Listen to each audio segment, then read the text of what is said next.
अभिषेक कात्यायन। जब किसी की बुद्धि भ्रष्ट होती है तो वो एक गलती के बाद गलतियों पर गलतियां करता जाता है और इस वक्त ऐसा हाल मालदीव के राष्ट्रपति मोहम्मद मोइज्जू का हो गया है। भारत विरोध में वो इस कदर अंधे हो चुके हैं कि अपने देश मालदीव को बेचने पर उतारू हो चुके हैं। यहां तक कि मोइज्जू पर्यटक भेजने के लिए चीन के सामने गिड़गिड़ा रहे हैं, लेकिन मोइज्जू को बहुत जल्द मेड इन चाइना धोखा मिलने वाला है।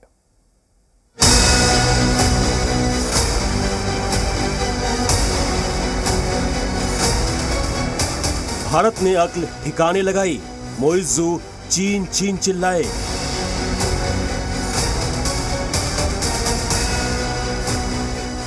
मोइज्जू मालदीव को बेचने के लिए तैयार है।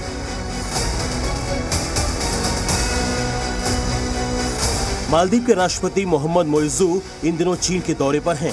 वहां पहुंचकर मोइज्जू की जुबान से सिर्फ चीन चीन निकल रहा है।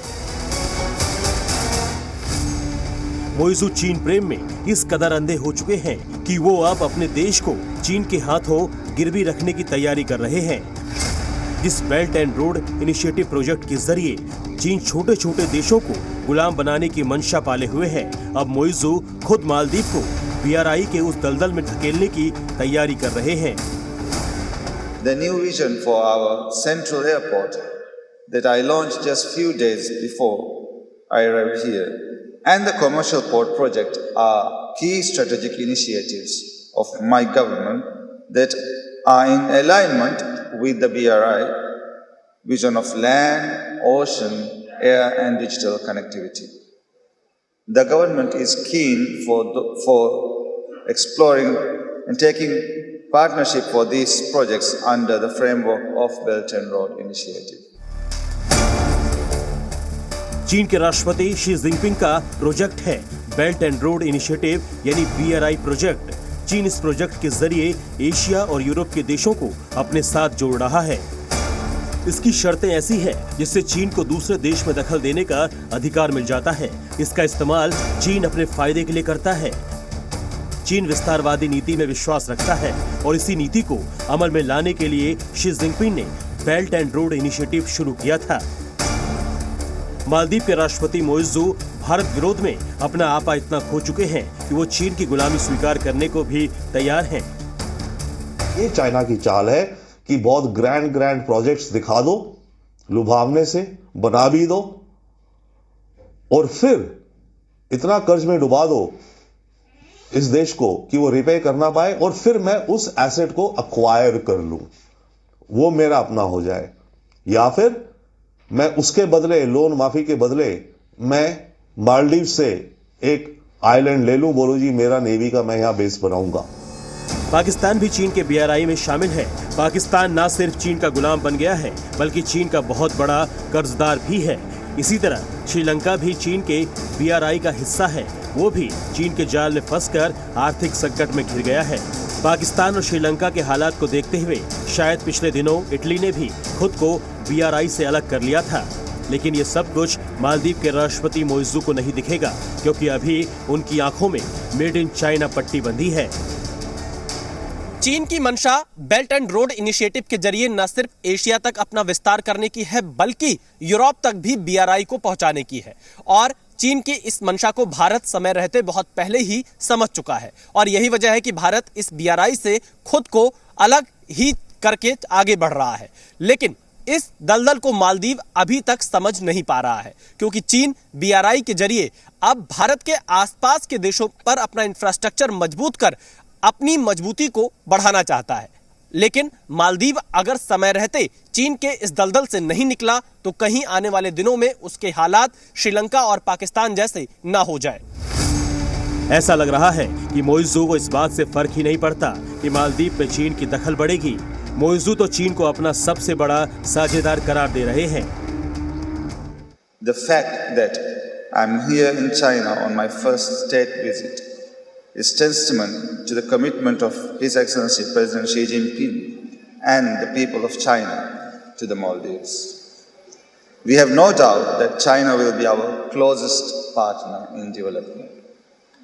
I would like to extend my sincere thanks to the leadership of the Fujian Provincial People's Government and officials of Fuzhou for co-hosting this forum and for the excellent arrangements in making such a gathering possible.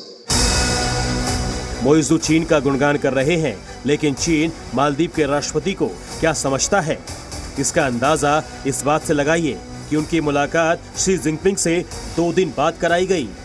यहाँ तक कि 2 दिन पहले जब मोइज़ू चीन पहुंचे थे तो उनके स्वागत के लिए कोई मंत्री नहीं बल्कि चीन के अफसर एयरपोर्ट पर आए थे।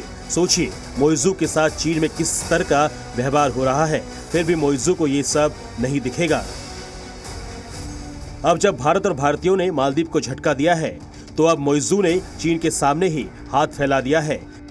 फूजियान प्रांत में मालदीव बिजनेस फोरम को संबोधित करते वक्त मोइज़ू ने चीन से अधिक संख्या में मालदीव में अपने पर्यटकों को भेजने का आग्रह किया। मालदीव के 3 मंत्रियों के पीएम मोदी और भारत विरोधी बयान के कारण हजारों भारतीयों ने मालदीव की यात्रा रद्द कर दी है। 2023 में सबसे ज्यादा 2,09,198 भारतीय मालदीव घूमने गए थे। इसके बाद रूस के पर्यटक थे जिनकी संख्या 2,09,164 थी। तीसरे नंबर पर चीन के पर्यटक थे जिनकी संख्या सिर्फ 1,87,118 थी। जाहिर है अब इस साल मालदीव में भारतीयों की संख्या घटने वाली है, इसलिए मालदीव अब चीन से आस लगाए हुए है।